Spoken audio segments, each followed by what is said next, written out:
사무엘하 8장 말씀입니다. 어제 7장 말씀에서 다윗이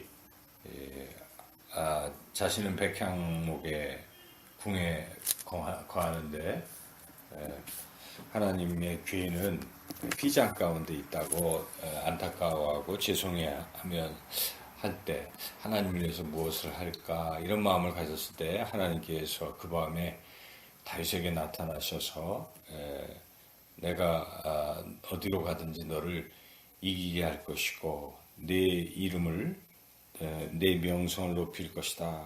그리고 내 후손 가운데에 영원한 이 왕위가 계속될 것이다. 이런 약속을 해주셨습니다. 그 유명한 다윗 언약을 주신 것이죠. 그래서 다윗이 그렇게 해주십시오 하고 이제 기도를 마친 것이 이제 어제 7장의 말씀인데 오늘 말씀은 과연 하나님께서 약속하신 그대로 그렇게 하나님이 다윗과 함께 하시고 다윗을 이기게 하시고 다윗의 이름을 높여주셨다 하는 그런 말씀입니다. 그래서 우리가 읽은 그대로 다윗이 이스라엘 주변에 있는 여러 나라들 암몬, 모압, 또 북쪽의 아람 등등 여러 나라들을 다 쳐서 이겼다. 이제 그런 이야기가 쭉 기록되어 있죠. 그리고 이긴 후에 중요한 것은 하나님께 감사했다. 이게 이제 참 중요한 대목이죠. 이기고 전리품들을 얻었을 때 이걸 어떻게 했는가 하는 것이죠. 11절을 한번 읽어볼까요? 다윗 왕이 그것도 여호와께 드리되 그가 정복한 모든 나라에서 얻은 은금 하고 이제 12절 쭉 이어지는데 이렇게 그것도 하나님께 드리되 그러니까 그 전에 또 다른 것도 드리고 그러니까 전쟁에서 이길 때마다 얻은 전리품들을 하나님께 드렸다, 감사했다 이런 것이죠. 그렇게 감사했다. 그리고 이제 다윗이 이제 내치에도 힘써서 국방 이런 쪽에서 다른 외적을 물리치고 정복하고 조공을 받고 승리하고 내치에 또 힘써서 나라를 온 이스라엘을 잘 또 다스렸다. 이제 그런 내용이 15절에서 18절에 나오죠. 그래서 그 다스리기 위해서 각 분야별로 군 계통 그리고 또 서기관, 제사장 계통 등등 이렇게 각 자리마다 적절한 사람들을 이제 배치해서 나라를 잘 다스렸다. 잘 다스린다는 게 여기 보니까 정의와 공의를 행한다. 15절에 모든 백성에게 정의와 공의를 행한다. 이게 중요한 것이죠. 공평하게 바르게 옳게 나라를 다스려야지 자기 마음에 드는 사람들과 힘을 쓰고 해서 자기 좋을 대로만 이렇게 하는 것은 안 되죠. 지금 우리가 국가의 여러 장관들 새로 개각을 하고 있을 때 잘해야 되는 것이죠. 이게 이렇게 국민을 생각하고 바르고 올바른 사람들을 앉혀야지 편견을 갖거나 이런 사람들을 앉히면 안 되겠죠. 자기 마음에 든다고 자기 아는 사람들만 자꾸 기용하면 나라가 제대로 되지 않습니다. 자기하고 좀 마음에 맞지 않더라도 골고루 인재들을 등용하는 게 나라가 잘 되는 길입니다. 세종대왕이 얼마나 훌륭합니까? 자기가 그렇게 왕이 될 때 극렬히 반대하고 했던 황희정승을 영의정시킨 것입니다. 그가 참 위대한 왕이라는 것은 자기를 반대하는 사람이지만 이 사람이 나라를 위해서 크게 백성들을 정말 사랑하고 황희정승이 얼마나 정직합니까? 이런 사람들을 백성을 생각하는 사람을 세우는 게 그게 멋진 사람이죠. 그 세종대왕이 대한민국의 가장 위대한 대왕이라는 타이틀이 붙지 않습니까?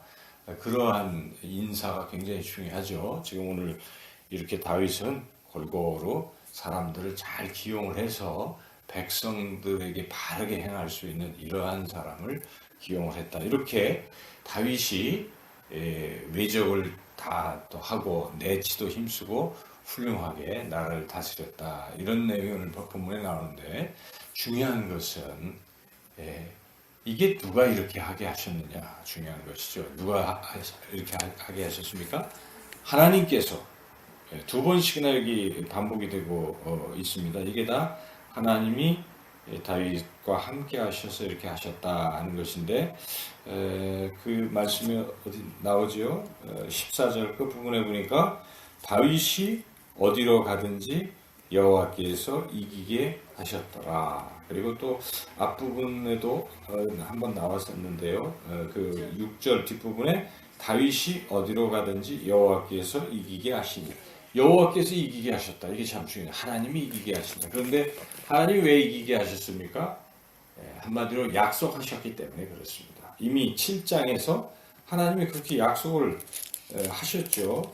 그 약속의 말씀이 9절에 나오는데요. 한번 읽어보겠습니다. 7장 9절.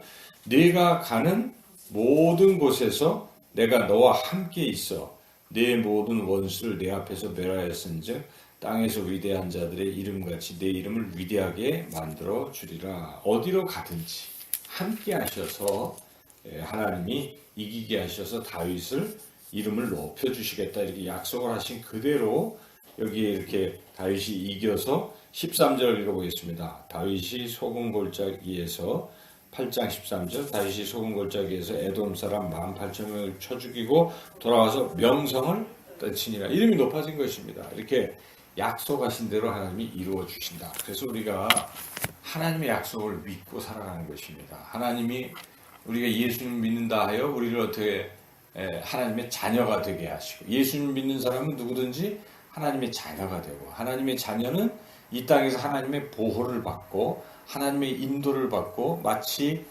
목자가 양들을 돌보듯이 그렇게 푸른 초장 쉴만한 물가로 인도하시고 돌봐주신다는 것입니다. 이게 약속입니다. 우리가 이 세상 사는 동안 누가 우리를 돌봐주십니까? 하나님이 돌봐주신다는 것이 약속을 하셨어요. 하나님. 우리는 주의 하신 약속의 말씀을 믿고 지금 살아가는 것이고 그리고 설령 우리가 이 땅에서 죽을지라도 우리는 어디로 갑니까? 하나님의 나라에 가는 것입니다. 그래서 예수님이 재림하실 때 우리가 부활하고 그리고 우리가 영원토록 하나님 나라에서 하나님과 함께 살 것이다. 이 약속이 우리한테 있는 것이죠. 우리는 이 약속 믿고 살아가는 것이죠. 반드시 약속은 이루어진다는 것입니다. 다윗에게 하나님이 나타나셔서 그 밤에 약속하신 후에 그대로 8장은 약속하신 대로 다 이루어진 것을 기록하고 있다는 사실이죠. 그래서 우리가 약속을 믿는 게 참 중요한 것이고 그리고 이루어질 때마다 우리가 어떻게 해야 되는가. 다윗은 약속이 이루어질 때마다 아람을 이기고 암몬을 이기고 모압을 이기고 이럴 때마다 전리품을 얻어서 어떻게 합니까? 하나님께 드리잖아요. 이것은 감사하는 것이에요. 그래서 우리가 이렇게 사는 것입니다. 오늘도 또 이 한 주간 살 때 하나님의 약속대로 나에게 베푸시는 놀라운 일들을 우리가 기억하고 그때그때 감사하며 이렇게 살아가는 것이죠. 감사하면 믿음이 더 커집니다.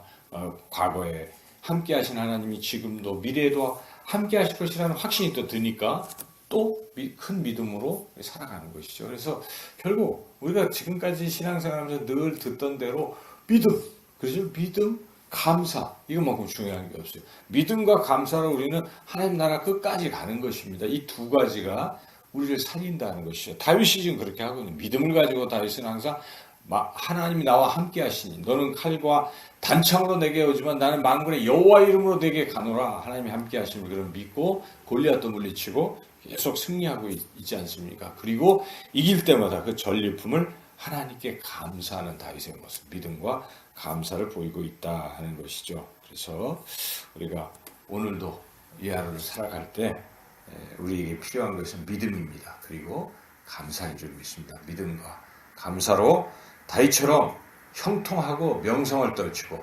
승리하는 복된 삶을 사시기를 주님의 이름으로 축원합니다.